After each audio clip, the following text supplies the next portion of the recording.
lime kiln steps? Yes, there was a lime kiln in this area at the top.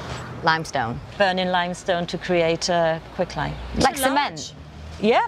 Is that what most of the buildings are made up of? Lime. Around here? Yes, yes. And that would have had a great impact on the families living here, in close proximity of really an industrial process. Because of the exacerbated heat, pollution, the dust, and obviously because it's at the top of the rock as well. Yes. It would drift down. Yes. Throughout Leonore's childhood, the family rented small apartments here on Limekiln Steps. So like doorways everywhere. Yes. And over here you'll see as well. It's number 4. Yeah. It's in here? Yeah.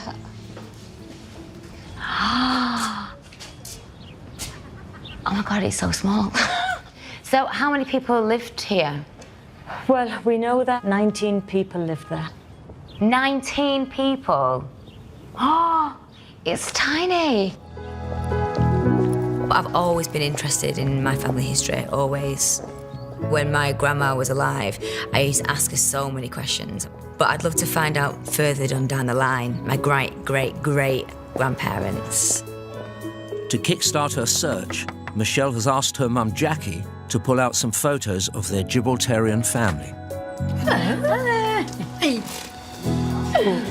Oh, it's cold. Come on in. Let's see some photos. Yes. How old's that case? Ooh, older than me. Well, So it's very old.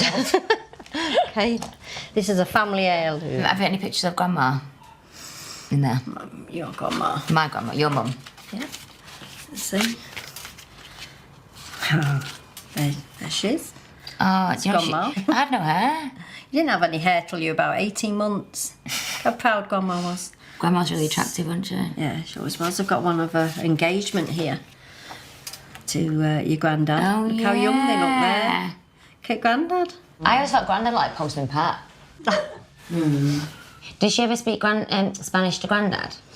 Yes, when she used to shout at him. Did she? Grandad couldn't speak Spanish at all. So she's like, I'm mad at him in Spanish? Yeah, and then she used to shout at him. No. So what are these then, Mum? These are your great-grandparents. This is Leonore and Charles on their wedding day. Look how beautiful she looks. She's very elegant. They absolutely idolised each other. Did they? Yeah, they went everywhere together. They never went anywhere separate. And that's them, Charles with Leonore. And look at the pram. It's like a big bucket. And that's the rock behind them. Oh yeah, the Gibraltar Rock. Yeah. Right, there's the family again. Well, that's a nice picture. Yeah. That's your grandma. Skinny legs.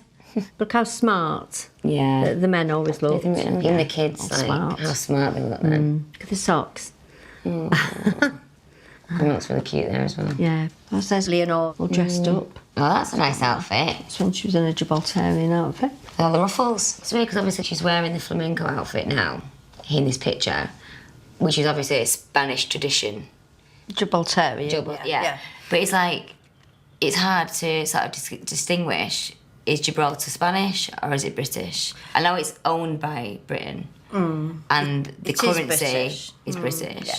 But she's dressed Spanish. It's just the tradition of Gibraltar. You know, they've got to have their own tradition. But they see themselves like Scotland as has kilts. The kilts. But they and do see themselves as British Yes. with the Spanish heritage. Well, it's not Spanish, it's Gibraltarian. I don't get it.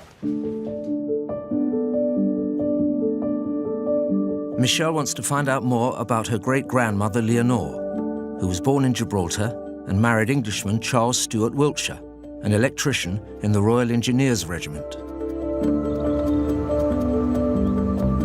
Known as the Rock, Gibraltar is located on the Mediterranean, attached to the southern tip of Spain. The British military have been in Gibraltar since they seized it from the Spanish in 1704. Michelle has come to find out more about her great-grandmother and her Gibraltarian family. I just want to know what her life was like before she was my great-grandma, before she was my mum's grandma. I just want to know everything I can about her. Michelle has arranged to meet historian Jennifer Ballantyne. Hi, Jennifer. Hi, Michelle. Hi. Mwah. Lovely to meet you. Lovely to meet you too. Thank you so much for seeing me. I really appreciate it. I want to show you some pictures that I brought today of my great-grandma. Oh. That's her. She looks really happy, and the children look very happy. I know. That's He's cute. lovely pram. It looks like a box with wheels. It looks like a toy, doesn't it? So I would really love to know more about my great-grandma's life. Have a look at this. This is a 1911 census. I take it this is her family. There she is. That's her name. That's Leonor. Ophelia. That's my great-grandma's maiden name. So she was 4-year-old. And then obviously she was the youngest when this was taken. So it starts here. Miguel Ophelia. It's 49. What does that say? The head of the family. Oh. Which? Oh, so that's my great-grandma's dad. He would be my great-great-grandfather. Occupation, groom. Yes, a groom. So he looked after horses. He looked after horses. This would be a very much a working class job. Yeah. Cleaning after horses, grooming them, keeping them fit, making sure that they were fed, keeping the stables clean. There'd be many stables around Gibraltar in the city centre. Yeah. I mean, not only because of horse-drawn carriages, but because we also had a fox hunt in Gibraltar.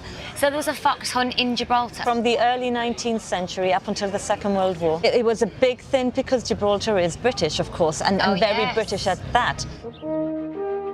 The hunt was an important social event in Gibraltar. Miguel's work as a groom would have made him familiar with such British customs. Yet, like most Gibraltarians at the time, he would speak Spanish with his family at home. So what else? Religion. Miguel was obviously a Roman Catholic, and so was the rest of the family. Yes, Roman Catholic is a predominant religion, and their education would have been a church education. Right, okay. So it is likely that Leonor's education was in Spanish, because a lot of the priests would have come over from Spain. I find it so interesting. I remember my great-grandma, when I was little, she only spoke Spanish. I can't remember speaking a word of English. My mum said that as well. She, especially in her later years, she didn't communicate in English at all. Jennifer is taking Michelle to visit her great-grandmother Leonor's childhood home.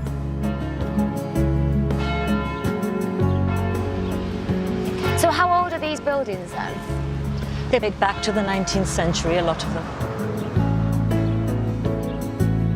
The street the Ophelias lived on was in a working-class area in the uppermost part of the town. Lime kiln steps. Yes, there was a lime kiln in this area at the top. Limestone. Burning limestone to create quicklime. Like cement? Yeah. Is that what most of the buildings are made up of? Lime. Around here? Yes, yes. And that would have had a great impact on the families living here, in close proximity of really an industrial process. Because of the exacerbated heat, pollution, the dust, and obviously because it's at the top of the rock as well. Yes. It would drift down. Yes. Throughout Leonor's childhood, the family rented small apartments here on Limekiln steps. So like doorways everywhere. Yes. And over here you'll see as well. It's number 4. Yeah. It's in here. Yeah.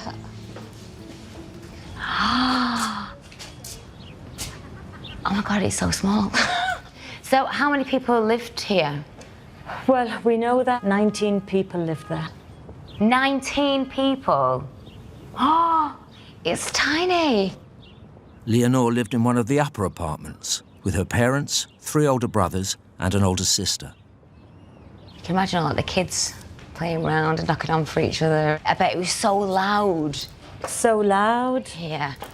People in and out, crossing up and down all day, every day. Wow. And the conversations taking place from one window to the other. Oh, yes. In Gibraltar, we refer to it as patio culture, because a lot of these tenements for working class families did have a central courtyard where a lot of the activities, the community activities, as you say, between people would take place.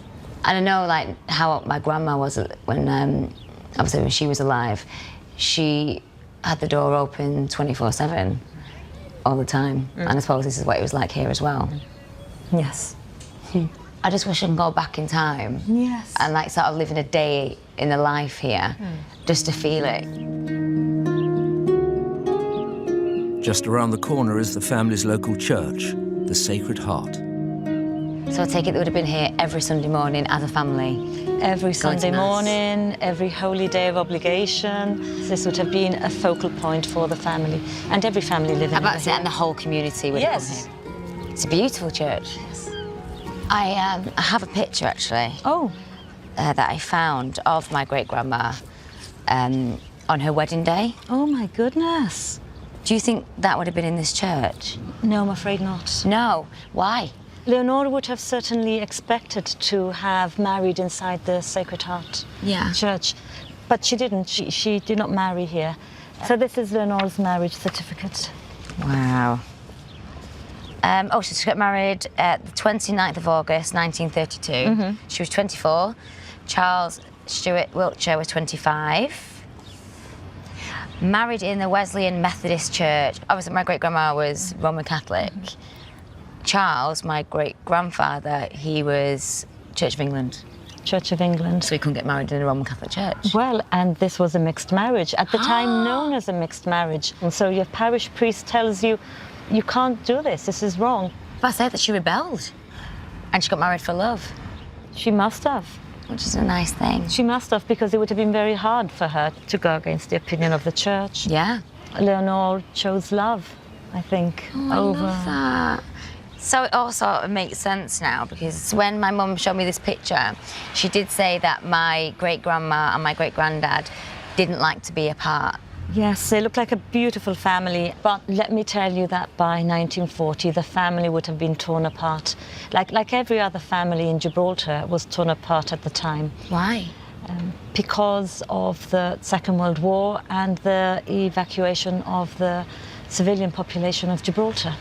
The military establishment in Gibraltar was preparing Gibraltar to function as a fortress, as a military fortress. So having civilians in Gibraltar posed all sorts of problems. During World War II, Gibraltar was of vital strategic importance. Its location gave Britain and her allies control of naval traffic between the Mediterranean and the Atlantic Ocean, and it became a target for enemy bombs. All regular life on the rock was suspended, and civilians required to leave. Leonore and her 3 children, including Michelle's grandmother, were among 16,000 women, children, and elderly citizens evacuated. So my great-grandfather stayed in Gibraltar in the war. Yes, and so Charles would have remained as an electrician. He would certainly had an important role to play within the war effort in Gibraltar. And my grandmother and the kids went off somewhere else. They went off somewhere else. Where did they go? Some were sent to Madeira, others to Jamaica, and some families went to London. I didn't know that. For the whole war, they were separated. To find out where Leonore and her young children were sent, Michelle is going to search records at the Gibraltar National Archive. My great-grandma and my great-granddad didn't like to be apart. They never were apart. They loved each other very much. So to be on her own with 3 kids would have been absolutely terrifying for her.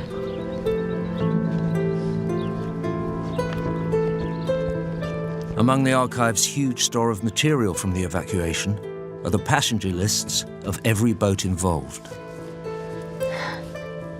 This is very exciting. I've just got the box with all the information of ships that were carrying the evacuees to different countries.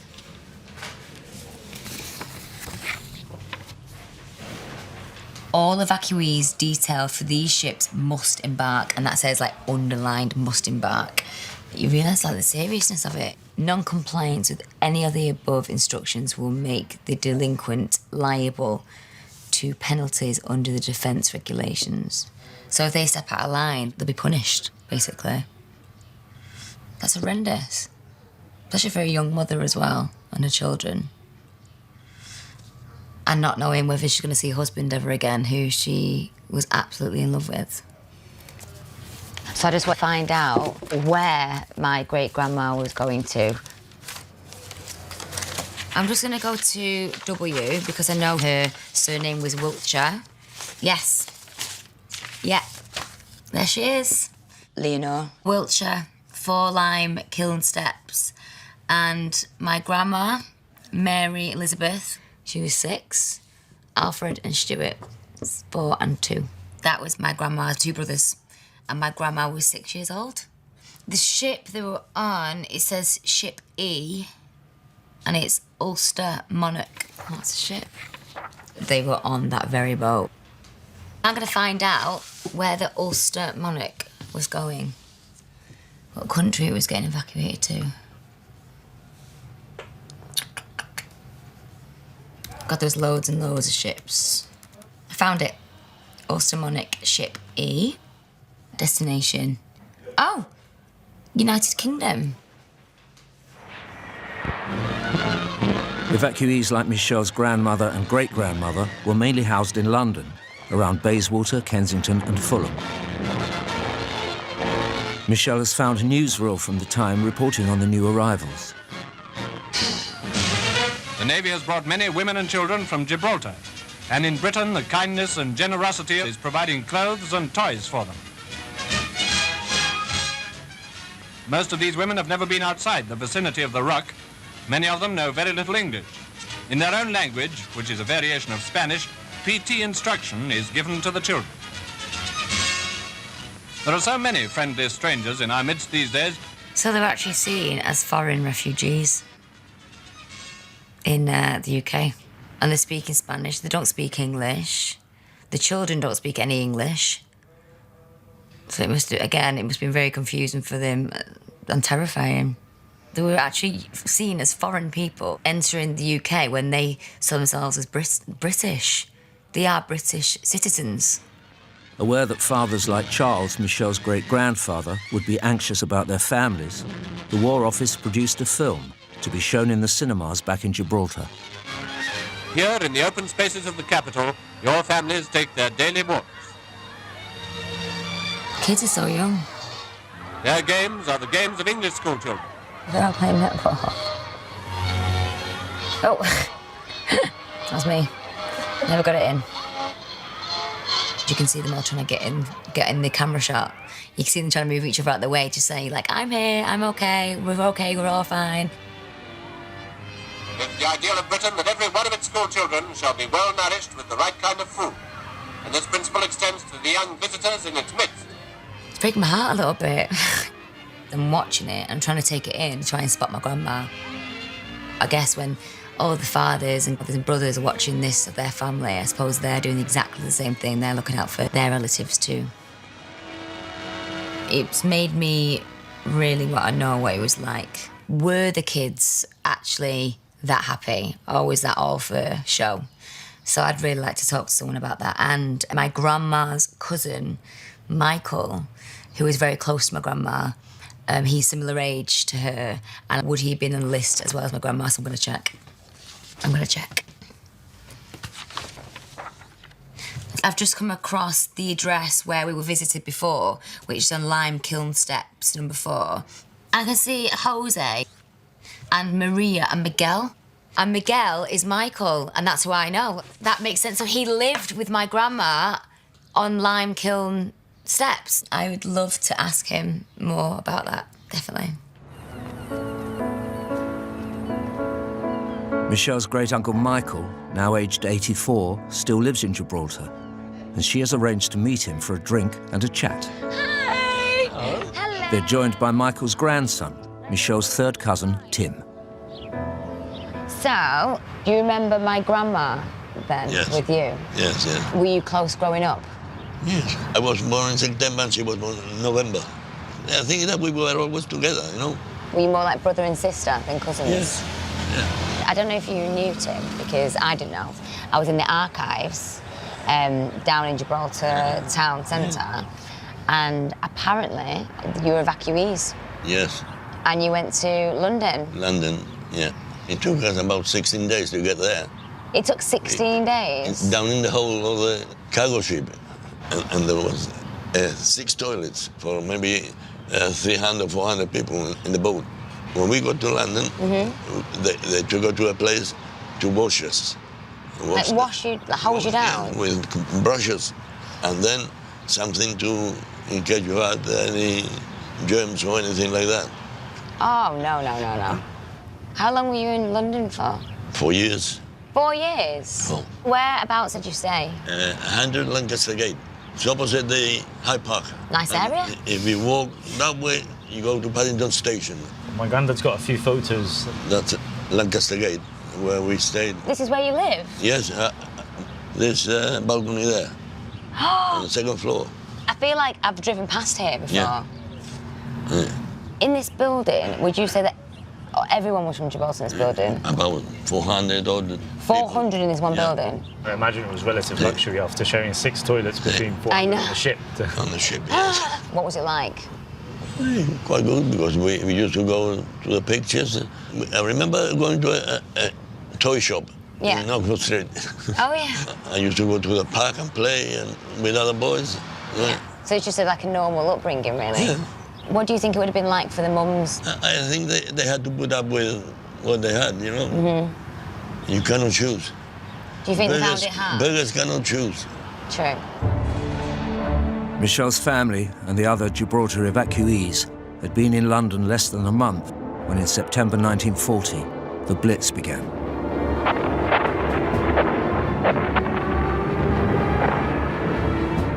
During 76 nights of relentless firebombing by the Luftwaffe, 500,000 of London's houses were destroyed. Anti-aircraft guns were installed in Hyde Park. Buckingham Palace, just a short walk away from where Michelle's family were living, was struck twice. In 1944, the family was still in the city when the Germans targeted London again with unmanned missiles known as doodlebugs or flying bombs. Do you remember bombs going off, and do you remember Yeah. Do you remember it? Bombs and things like that, yes. When the flying bombs came, and then B-bombers is more or less a stronger one. And do you remember like going to air raid shelters and hearing... The noise, yes. We went to the underground. Right. But things were getting very, very bad. Yeah. I looked out on the window one day and I saw a flying bomb going on the way to Hyde Park. It must have fallen there. Really? Even the road in front of us was bombed. All the road was boom. Did you see that? Yes, we saw it. After it happened? In the morning or after we looked out the window. It's amazing, I think, what it says about that generation, that they didn't feel a threat and they felt that they had that spirit that you have to get on with whatever you're dealt with. Yeah. I've learned so many things about my family from being here. I didn't even know my great-grandma and my grandma were involved in World War II. When I was away filming Argo, obviously I was in these foreign countries, carrying my backpack and finding it really tough. But I realise now that was nothing compared to what my great-grandma went through. She literally had to leave her husband behind, travel across to London in the middle of World War II on her own with 3 young kids.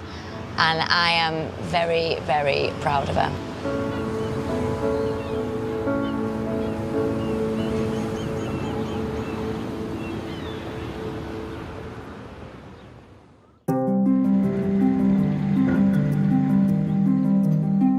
Michelle now wants to push further back into her family history. I'd love to find out, where did we come from before Gibraltar? Were we just in Gibraltar, or did we come from somewhere totally different? She's come to the Garrison Library to meet local researcher Richard Garcia. Hi, Richard. Hi, lovely to meet you. Pleased to meet you. Come this way, please. I've been doing a bit of research, and I wanted to have a look at your family tree. Fantastic, For you thank to you. open up and have a look. Oh, just on my name. It's huge. It's massive. And it goes back. It goes back centuries. It's amazing. Wow. Okay, so obviously myself, the last one, my mum and my dad, my grandma and granddad, Brian and Mary, and I've just been finding out a lot about Leonor, Gibraltarian, go up again, Portugal here, we have Spain, Leon, Gibraltar again, Minorca. Yes. So Genoa? Yes, Genoa, yes. Where's that? In Italy. Italy? Yes, North Italy. It was the Republic of Genoa at the time. So I have Italian in my blood? Yes, you do. Wow, I had no idea. I didn't know that at all. Richard's identified the first of Michel's ancestors to have settled in Gibraltar. So that's 3rd times, 4 times, 5 times. Yep. 6 times. So that's 7 times great-grandfather. That's right. Giacomo Parodi. Giacomo. He was originally from Genoa. We've got a map here. Thanks. I'm not going to lie, Richard. I have no idea where Genoa is. No idea. Well, that's why the map is useful. Thank you. So I take it that's Italy here. And have a look up there. So it's right on the coast. Yes.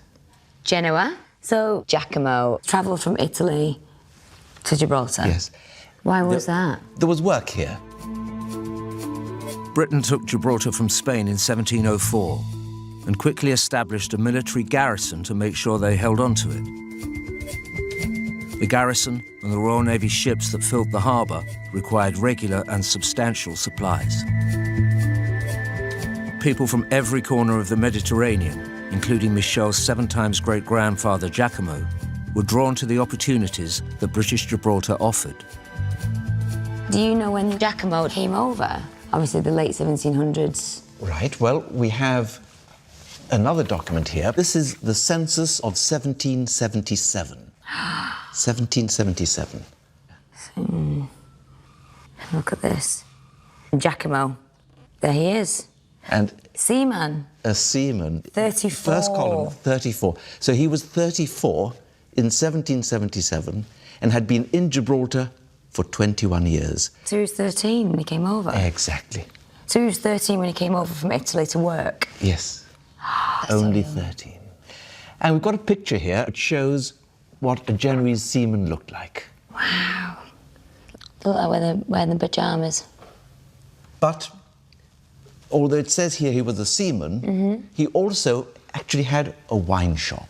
Yeah. And his wine shop was situated between the barracks and the Naval Hospital. Great location. In business, yes, yes, yes. And in 1777, he ran into a spot of bother. Oh. Because he was selling wine to soldiers after hours. He was... And that was illegal back then, Yes, yes, he was not allowed to sell wine after 9 o'clock. So what does he do? He panics. On the 12th of September, he and his wife sailed from Gibraltar. They ran away. Oh, did they? And on the 14th, the matter came before a judge for a decision, and he was fined $10 in absentia. Did he come back? Yes, he did. He was back within a month. But there's another document here I wanted you to have a look at. Bakers. So he's gone from selling wine, seaman first, selling wine, seaman again, and then to a baker. And look again at this other list. Tobaccoist. He's got a finger in every pie. So he was a businessman. He was indeed. And a savvy businessman at that. Yeah. He'd really made the grade. Yeah, And, in fact, we can see over here, these are Mediterranean passes for ships. Parodi. This was one of 3 ships that he owned. So would you say back then he was quite wealthy? Yes. From a 13-year-old penniless boy turning up in Gibraltar, he ended up with a tobacconist license, a baker, owning ships, and... Wine cellar. He did terrifically well.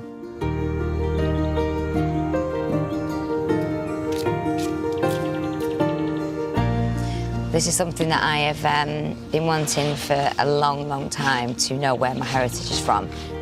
Like looking at all the different places where I actually have roots. It's unbelievable. I've got heritage in Italy. I've never in a million years would that have crossed my mind.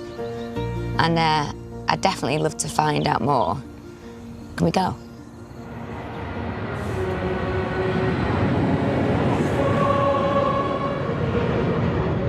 Michelle is heading for the childhood home of her 7 times great-grandfather, Genoa, in northern Italy.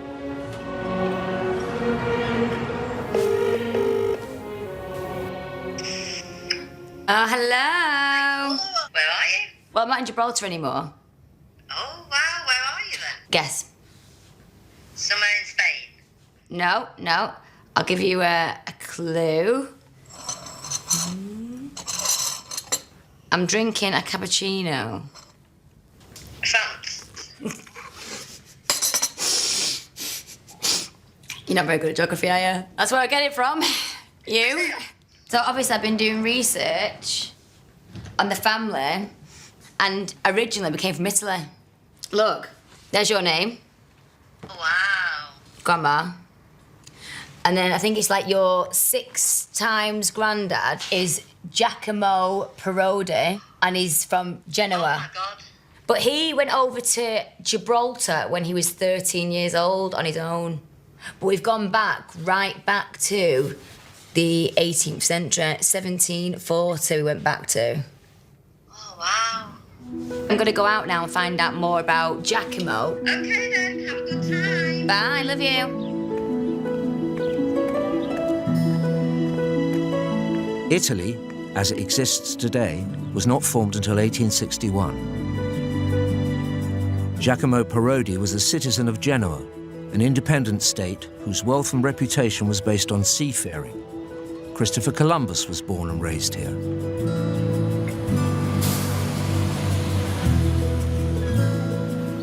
I've always wanted to find out about my ancestry. I never thought in my wildest dreams that I'd end up somewhere as amazing as this.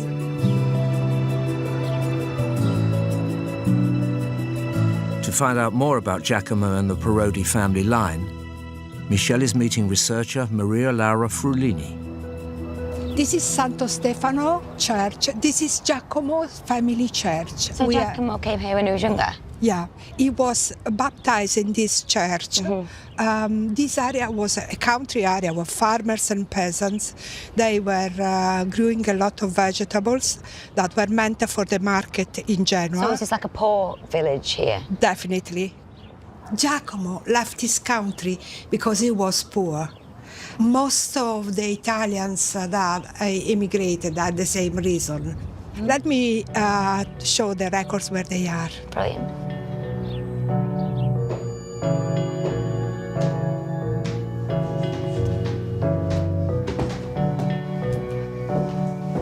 So you're working here then? Yeah. Do you? It's freezing cold. Is it haunted? No, not really. We should wear these gloves. Protective gloves. There was a study done by the Polytechnic of Milan, and they found on the books clues of the diet of the people on that time, of chickpeas and beans. How did they find that out? Because they found some protein of those vegetables on the pages of the books. And also they found another thing, the protein of the bacterium of the plague. Yes. The plague? Yes, the plague. In the records dating back to mid-1600. So are we safe with this book? Are we safe to touch this book? Yes. Santo Stefano was the only church in the neighbourhood with a font, so local Genoans, including Michelle's ancestors, were all baptised here. And this is the birth record of Giacomo Parodi. Yes, it says Giacomo Filippo, son of Giovan Battista Parodi, and of Teresa, his wife. So is this written in Italian? No, it is written in Latin. Latin was the language of the church. We have to go back in this volume and we'll find...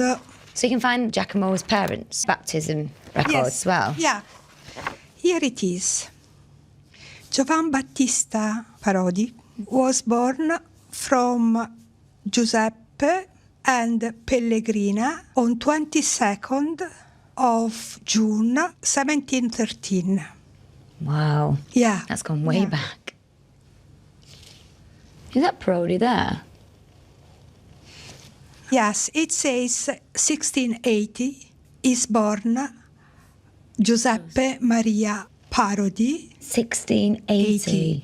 It says that he was born, but he was in danger of death. So he was baptized in his house by the midwife. I thought only priests were able to baptize a baby. Yes, but when a baby is in danger of life... So he was baptized at home because there was complications at the birth? Yeah.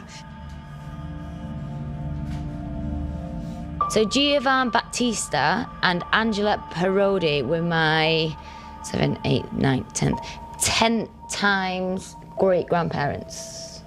Yes, your ancestors really definitely are coming from here. Not only from this area, but from this village, from this church, and your roots are in this book. That's amazing, isn't it? Yeah, I know. Thank you for finding this for me, Maria. The parish priest has given permission for Michelle to take a look inside the church that was so central to her Genoese ancestors' lives.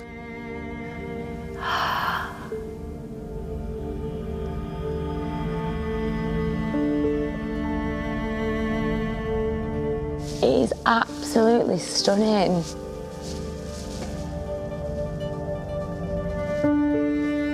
Look at the walls. Oh my God.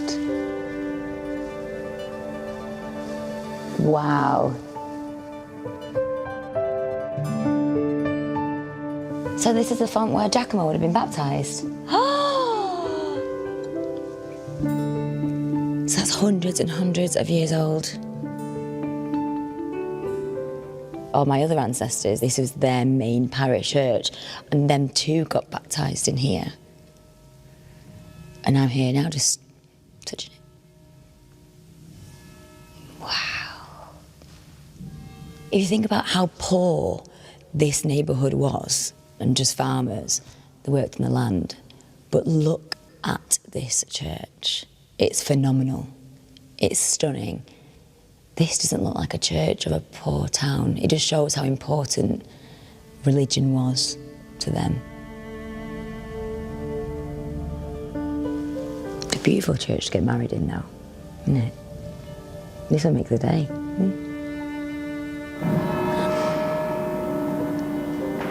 Thank you.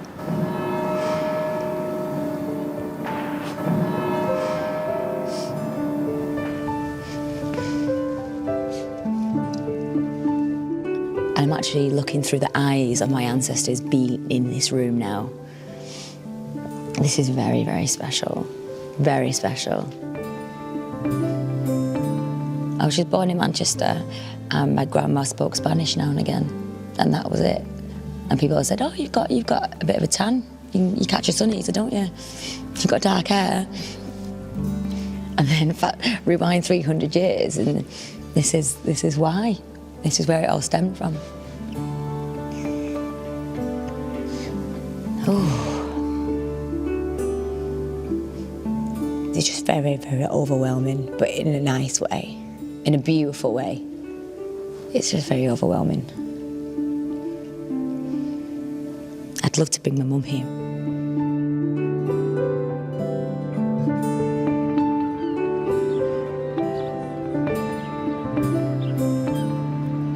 I never thought in my wildest dreams that I'd end up somewhere as amazing as this. So the fact that I've, followed in my ancestors' footsteps for the past few days, but the fact we've gone back to the 17th century is unbelievable, and is definitely making me think what else is there on the other side of my family and the other branches, and I definitely would love to find out.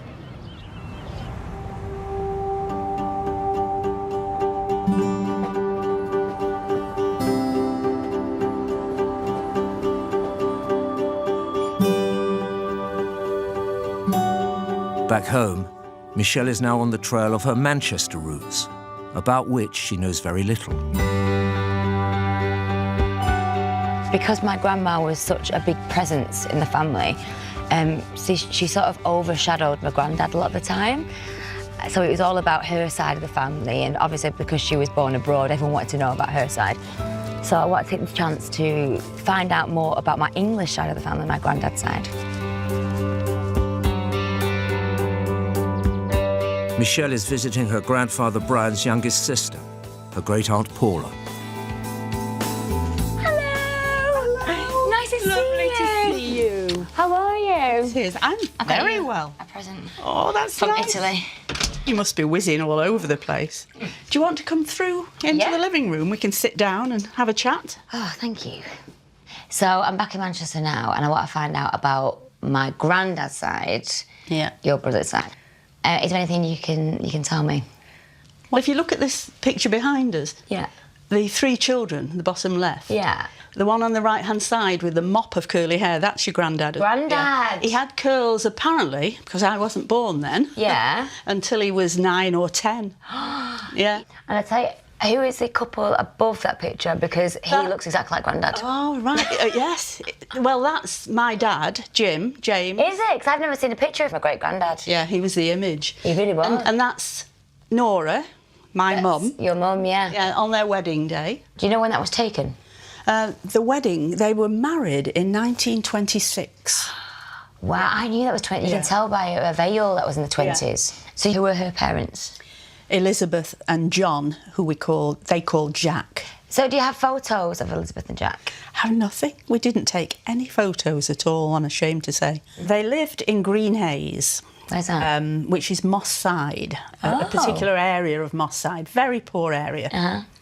Every Saturday I'd go on the bus and I'd walk from the main road to Waterloo Grove, where she lived on the end house. All I can think of around there is how friendly it all was, but how black everything was. Really? Yeah, bricks were not red. Is that from the They pollution? were black. Yeah, because the fog the factories as well. Yeah, when it was foggy, it was black fog. You literally could not see a thing. Really? And my nana sort of looked after the whole of Waterloo Grove. She sat there at her front door whenever possible, and she looked after a couple of waifs and strays. She looked after people's money. She kept their rent books and paid their rent for them and looked after people. Did she? Yeah, yeah. She told them off as well. If they were a bit feckless, you know, she'd give them what for. She was well a respected. very strong character, yeah. He was very respected, but very quiet. So do you know when Jack and Elizabeth were born and married, like dates? I have no idea. I wish I wouldn't have left it for so long to find out information about the family. Well, it would be interesting. I'd love to find out something about them because, you know, we know nothing about them, really. To continue the search into her Mancunian roots, Michelle is heading into central Manchester. See, now that I'm in Manchester, back up north, I'm driving around the city with a cup of tea. I feel like I'm home. Well, I am home. I don't know if it's the people. I don't know if it's the feeling of the city itself. I don't know if it's about the culture and, you know, the history behind it. I don't know, but this is where I'm meant to be.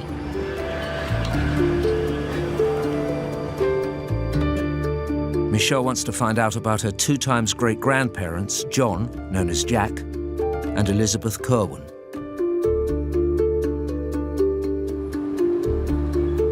She has come to Manchester Central Library. Do you want to come this way and I'll just show you these documents? Michelle's meeting historian Michaela Hume to find out what records can tell her about Elizabeth and John's lives. Oh, so it's a marriage certificate? Yeah. And this was in 1901 for my great-great-grandparents? Great-great-grandparents. OK, and it's John Curwen. Yes. And he was 22 years of age. And then Elizabeth Lethbridge, Lethbridge.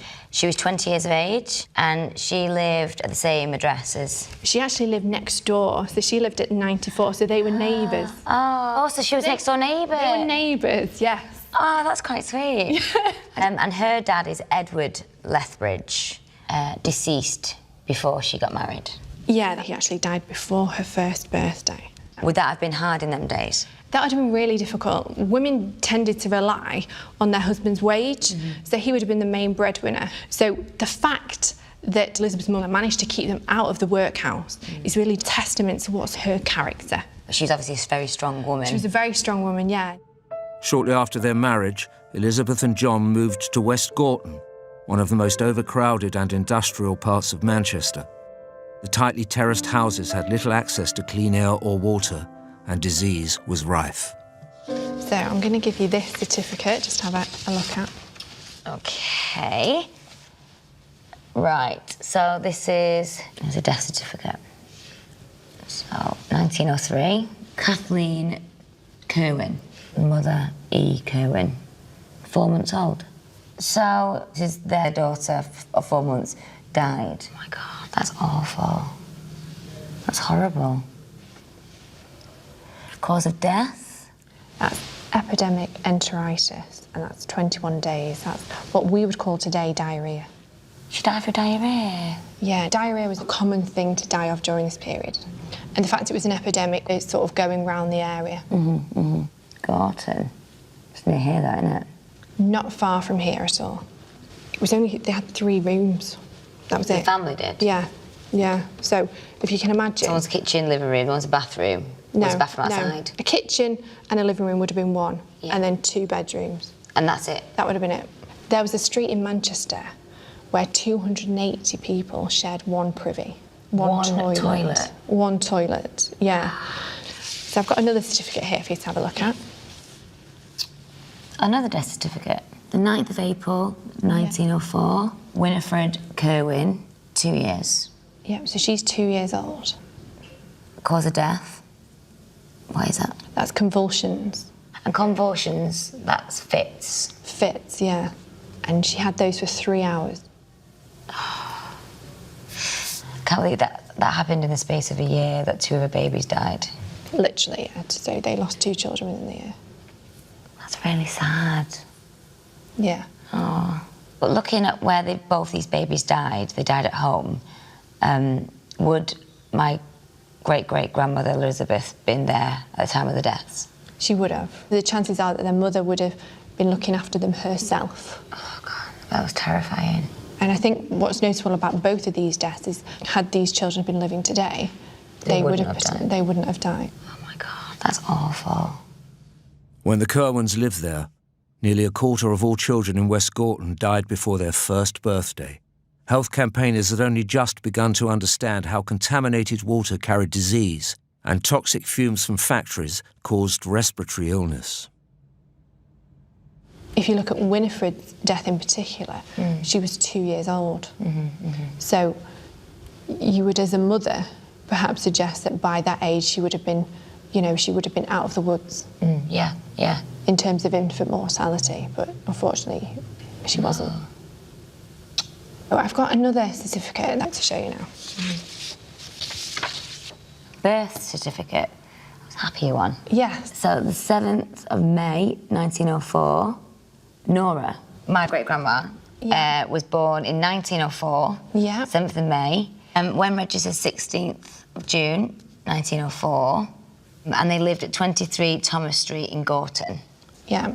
Now, I just want you to keep reading here. So, signature of registrar is E. Pankhurst. Why do I know that name? That's Emmeline Pankhurst. She was one of the leaders of the suffragette movement.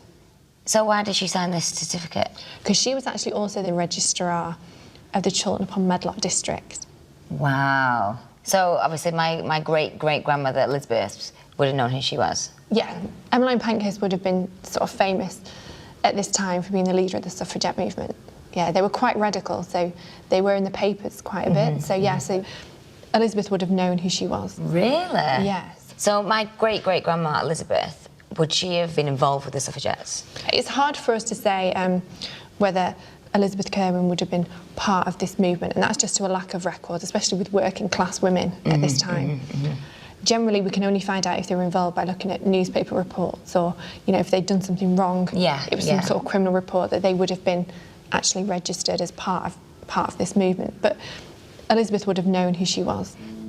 Michelle has discovered that her great-grandmother's birth was registered by the famous suffragette leader, Emmeline Pankhurst. In her work as a registrar, officially recording births, marriages and deaths, Emmeline witnessed firsthand not just the appalling living conditions, but also the grueling, poorly paid work many women endured.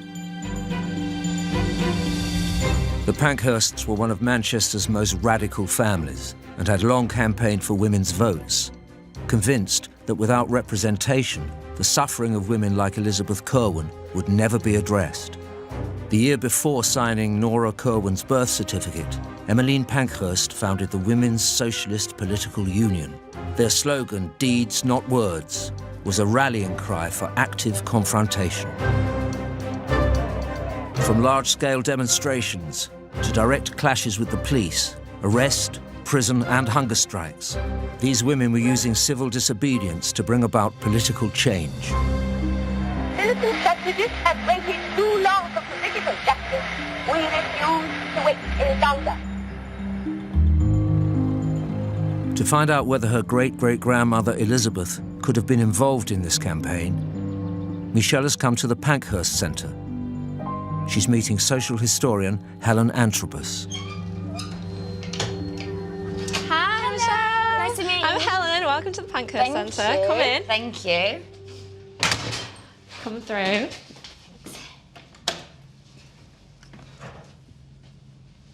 So this is the drawing room where Emmeline Pankhurst formed the WSPU. And she actually lived in this space? She did. This was her parlour. So this was where in 1903, come through, they decided that action was needed and they decided to form the Women's Social and Political Union. So in here, this is where they had all the women's meetings and stuff? Yeah, this is where they all started off, just in this small drawing room. Yeah. I would love to be a fly on the wall. It must have been back amazing. then. So do you want to come and take a seat in the parlour? Yeah. Where did it come from, the name suffragette? So suffragette was came from the term suffragist. So if you were a suffragist, you were a woman fighting for the vote. And that's like the term, the overarching term that everyone was using at the time. And the way they differed from other campaigns is that they did not obey the law. They would smash windows, they would bomb post boxes. Women's suffrage really did kick off here in Manchester. And you always hear people go, oh, she's a strong northern lass. Do you think that's where it came from? I think it goes back further than that. We look back at the working class women who would have gone out to the factories in the morning, come back, made dinner. It was them who controlled all the wages that came in, who did everything. I think women had to be strong. It was hard times and they had to help their families survive. I was speaking to my great auntie, Paula, who was telling me about her grandma, Elizabeth, and how she was like the matriarch of the street and of the community. She used to like take people in and everyone saw her as this strong leader in this community. Would you say she was a part of this movement? We do struggle as museum curators and historians because working class women are so often written out of history. So that's the trouble, really. I'll never find out if she was involved or not. Well, we actually have some census documents from 1911 about Elizabeth. Now, in 1911, loads of the suffrage organisations decided to boycott the census because they said if they weren't being represented, they weren't going to represent themselves. So John Curwen, Elizabeth Curwen, wife, she was a suffragist? Elizabeth was a suffragist. No way! So she was involved in this campaign? She was involved in this campaign. So she saw that as a job for her, so her job was being a suffragist? She saw it as her occupation to be a suffragist, to fight for women to win the vote. No way! She fought for votes for women. Wow. Everything you've told me about her is absolutely no surprise. She's been very clever with the census because lots of women would deface it, would scribble all over it. She's actually operating inside the law. She's not breaking any rules by writing suffragist. She's not defaced it or scribbled votes for women across it, which some people did. But she's still being defiant. But she's still proud, like, this is me, this is what I support, and I'm writing that down for everyone to see. Absolutely. She wants everyone to know that she is fighting for women to win the vote. In 1918, 7 years after Elizabeth identified herself as a suffragist, the Representation of the People Act allowed women to vote in general elections for the first time. And this is the polling district of Chorlton-upon-Medlock. And if you look here, this is Waterloo Grove, where John and Elizabeth lived. Elizabeth and John Curwen at the top. Elizabeth is the first. She's the first name up there, yeah. They both voted. They both voted. This had been the first time ever Elizabeth would have been able to vote for a candidate. I can't believe it's only 100 years ago. I know. It doesn't, when you say it, it doesn't seem very long. It wasn't even that long ago when this happened. Absolutely. That's amazing. That's unbelievable. And you can see loads of other women's names on this. Would have been the first time this happened. Yeah. Oh, God, it's making me emotional. And it's good to see, actually. I was looking at all the lists. Very empowering, and I bet, like, a lot of these women have been fighting for this for years as well. So, like you said, this day meant a lot to them.